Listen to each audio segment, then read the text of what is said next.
Hidup di abad ini, keadaan dunia tidak terlalu kemelut. Berbeda halnya dengan nenek moyang kita dulu, yang harus setiap hari menghadapi tekanan dan juga intimidasi pihak penjajah.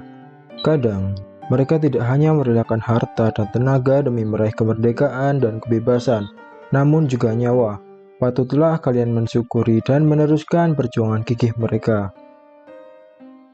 Tapi, bicara soal penjajah dan sejarah, kalian pasti ingat negara mana aja yang udah pernah jajah negeri ini. Kalian pasti jawab Belanda, Inggris, Jepang, Portugis, Spanyol, dan sebagian jawab juga Perancis.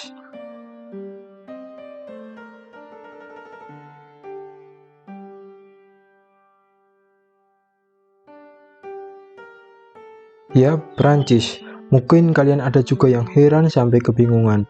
Kenapa Perancis termasuk penjajah, padahal mereka tidak pernah datang ke sini. Jadi, pada tahun 1792, kemelut antara dua kubu Belanda yang berpihak kepada Inggris dan kubu Belanda yang memihak ke Perancis, mulai terpercik di dalam kerajaan Belanda. Puncaknya pada tahun 1794, di mana peperangan fisik terjadi. Raja Belanda kala itu, Pangeran William V, pergi ke Kew, Inggris untuk mengamankan diri pada 1795.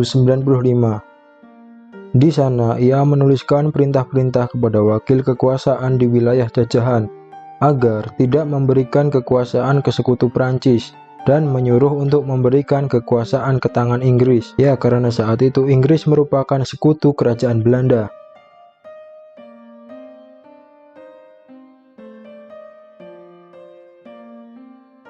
Di lain tempat, Prancis mampu mengalahkan Belanda dan menguasainya. Hingga Agustus 1799, Republik Batav alias Negara Boneka Prancis mengambil alih semua hak dan kewenangan atas VOC. Namun, VOC terlanjur bobrok dan sulit untuk diselamatkan. Sehingga bulan Desember 1799, VOC resmi dibubarkan. Masuk ke tahun 1808, Napoleon Bonaparte menunjuk adiknya Louis Napoleon untuk menjadi penguasa di tanah Belanda. Kebijakan pertamanya adalah mengirim Herman Willem Daendels ke wilayah Hindia Timur alias negeri kita ini. Di negeri ini, Daendels telah melakukan program rodi yang sangat terkenal kejamnya, membuat jalan berpuluh-puluh kilometer dari Anyer sampai Panarukan tanpa memberi upah dan juga imbalan yang layak. Keadaan tersebut diketahui oleh pihak Napoleon Bonaparte, Raja Prancis, yang saat itu telah menggabungkan wilayah kerajaan Belanda langsung di bawah kekuasaan kerajaan Prancis pada 1810. Setelah 2 tahun kekuasaan adiknya, yaitu Louis Napoleon.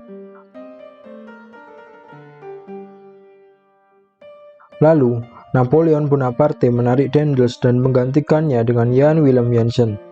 Di masa Jansen, negara boneka Batav hanya berkuasa sejak pengangkatan dirinya pada bulan Mei 1811 hingga Agustus tahun itu juga. Pasukannya gagal membendung gempuran Inggris di Batavia dan sekitarnya. Jansen pun melarikan diri hingga Semarang, namun keadaan mendesaknya agar menyerah atas Inggris.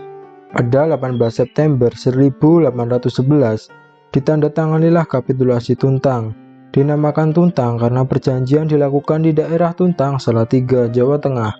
Perjanjian itu berisi penyerahan kekuasaan Batav atas Pulau Jawa dan sekitarnya kepada kolonial Inggris, yang sekaligus menandai berakhirnya kekuasaan negara boneka Batav. Itulah tadi kronologi sejarah mengapa Prancis dianggap menjajah Indonesia. Bukan langsung datang dan mengkolonialisasi, namun menjajah dengan orang-orang Belanda yang menjadi sekutu Prancis. Kalau ada pertanyaan silakan cantumkan di kolom komentar. Kurang lebihnya mohon maaf. Terima kasih.